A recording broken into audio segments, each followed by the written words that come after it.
করতে হবে, তাদের রাষ্ট্রীয় সুরক্ষা দিতে হবে। আজকে জনগণের দাবি, আমরা আর কারচুপির নির্বাচন চাই না, কালো টাকার নির্বাচন চাই না, রাখিয়াল বাইরের নির্বাচন চাই না। আমরা যেন সংসদটা দেখতে চাই না। আজকে পিয়ার পদ্ধতির মাধ্যমে কার্যকর সংসদ বাংলাদেশের আবার জনসাধারণের দাবিতে পরিণত হয়েছে। আমরা বিগত স্বৈরাচারের যারা গণহত্যা করেছে, যারা হামলা করেছে, রাজনৈতিক নিপীড়ন চালিয়েছে, আলেমুলামাকে গ্রেফতার করেছে, রাজনৈতিক নেতৃবৃন্দকে হত্যার মধ্য দিয়ে দেশকে বিরাজনীকরণ করার চেষ্টা করেছে। আমরা সে সকল গণহত্যাকারীদের অবিলম্বে বিচার কার্যকর দেখতে চাই। এখনো পর্যন্ত প্রশাসনের যে সকল দুষ্কৃতিকারী রয়েছে, স্বৈরাচারের দোষর রয়েছে, তাদেরকে প্রত্যাখ্যান করে গ্রেপ্তার করে বিচারের মুখোমুখি করুন। বিগত সময়ে যারা রাজনৈতিক প্রতিহিংসার কারণে বঞ্চিত হয়েছে, বহিষ্কৃত করা হয়েছে, সেরকম যোগ্য সৎ দক্ষ কর্মকর্তাদেরকে আবার পুনর্বাসন করার দাবি জানাচ্ছে। ভাই এবং বন্ধুগণ, আজকে আমাদের এই দাবির ব্যাপারে গণভোটে প্রশ্ন এসেছে। এই গণভোটের প্রশ্নটা আসার কথা ছিল না। দেশের আপামর জনসাধারণ জুলাই অভ্যুত্থানের সাথে ছিলেন, সংগ্রামের সাথে ছিলেন, লড়াই করেছেন, যুদ্ধ করেছেন, জীবন দিয়েছেন। সেখানে তো আমরা ঐক্যবদ্ধের মাধ্যমেই এদেশের জনগণ সেই স্বীকৃতি দিয়েছে।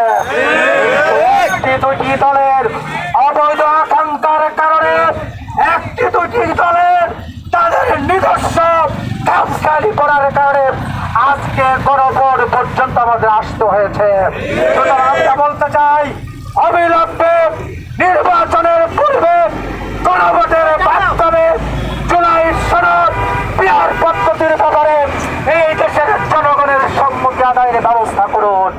বাংলাদেশের জনগণ পিয়ার চাই, বাংলাদেশের জনগণ কার্যকর সংসদ চাই, বাংলাদেশের জনগণ সকল দলের মতের পক্ষ থেকে প্রতিনিধিত্বমূলক সংসদীয় ব্যবস্থা চায়।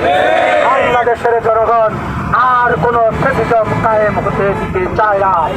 আমরা আজকে মানববন্ধন এসেছি।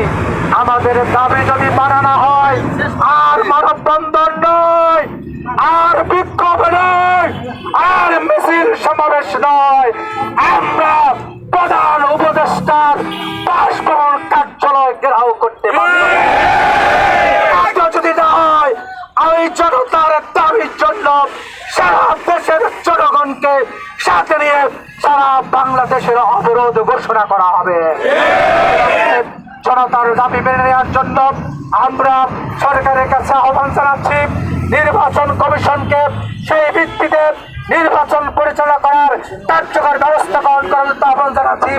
একই সাথে আজকে যারা দেশপ্রেমিক জনগণ রয়েছেন, যারা বাংলাদেশকে বৈষম্যহীন চান, হিংসা মুক্ত চান, ফ্যাসিস্ট মুক্ত চান, স্বৈরাচার মুক্ত চান, সে সকল দেশপ্রেমিক নাগরিককে আমাদের দাবির সাথে একত্রতা পোষণ করে বাংলাদেশের গ্রামে গঞ্জে, হাটে মাঠে, অফিস আদালতে, রাস্তায়, বাসা বাড়িতে এই জনমতের ব্যাপারে সবার সম্মতি, সবার ঐক্যমত্য গড়ে তোলার আহ্বান জানাচ্ছে। আমাদের সবাইকে আজকের মানববন্ধনে অংশগ্রহণ করার জন্য সবাইকে ধন্যবাদ জানিয়ে, মোবারকবাদ জানিয়ে, আগামী আন্দোলনে সবাইকে স্বতঃস্ফূর্ত অংশ করার আহ্বান জানিয়ে আমার বক্তব্য এখানে শেষ করছি। আসসালামু আলাইকুম ওয়া রাহমাতুল্লাহি ওয়া